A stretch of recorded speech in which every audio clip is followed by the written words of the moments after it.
नमस्कार. कृषी साथीमध्ये एक प्रश्न जो प्रत्येक शेतकऱ्याला पडतो.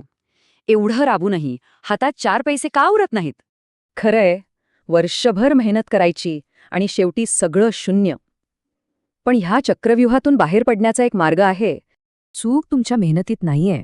खरी अडचण ती आपल्या कामाच्या पद्धतीत लपलीये. याला म्हणतात रफ्याची गळती. विचार करा, पाण्याच्या टाकीला बारीक छिद्र आहेत, आपला नफा तसाच रोज वाया जातोय. आणि ही गळती होतीये 3 मुख्य ठिकाणी: पाणी, खतं, औषधं आणि बियाण्यांच्या वापरात. चला, पहिली आणि सगळ्यात मोठी गळती बघूया. ती आहे पाणी आणि मातीच्या व्यवस्थापनातली. आपल्या पारंपरिक पाटपाण्याने पाणी आणि खत दोन्ही वाया जातं, पण ठिबक सिंचन आपलं उत्पादन 40% वाढवू शकतं. पण खरं सांगायचं तर आपल्याकडचे 10% शेतकरी सुद्धा ही पद्धत वापरत नाहीत. विचार करा. आता बघूया दुसरी गळती. ती आहे खतं आणि औषधांच्या चुकीच्या वापरातली. आपण विचार न करता फवारणी करतो आणि मधमाशींसारखे आपले मित्र कीटकही मारून टाकतो. यावर उपाय आहे IPM, म्हणजे आधी निरीक्षण करा आणि फवारणी हा शेवटचा पर्याय ठेवा.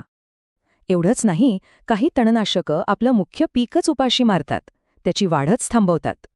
हे बघा, यवतमाळमध्ये चुकीच्या औषधांमुळे कापूस आणि सोयाबीनचं उत्पादन 50% घटलं. आणि तिसरी गळती, जी पेरणीच्या आधीच सुरू होते, ती आहे बियाणे निवडण्यातली चूक. संत तुकाराम महाराज काय म्हणाले? जसे पेराल तसे उगवेल. हे आजही तितकंच खरं आहे.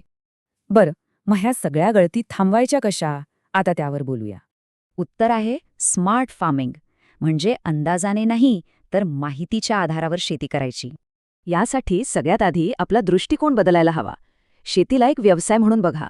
म्हणजे ठिबक किंवा माती परीक्षण हा खर्च नाही, ही गुंतवणूक आहे जी मोठा नफा मिळवून देते. फक्त तात्पुरत्या हिरवळीसाठी जास्त युरिया वापरणं एक सापळा आहे. लांबचा विचार करा. थोडक्यात काय, शेतीला व्यवसाय समजा, पाण्याचा थेंब न थेंब वाचवा आणि जमिनीची काळजी घ्या.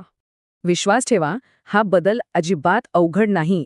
तो तुमच्या हातात आहे आणि तो नक्कीच शक्य आहे. चला तर मग अंदाज सोडून देऊ आणि स्मार्ट शेती करूया. अधिक माहितीसाठी कृषी साथीला नक्की सबस्क्राईब करा.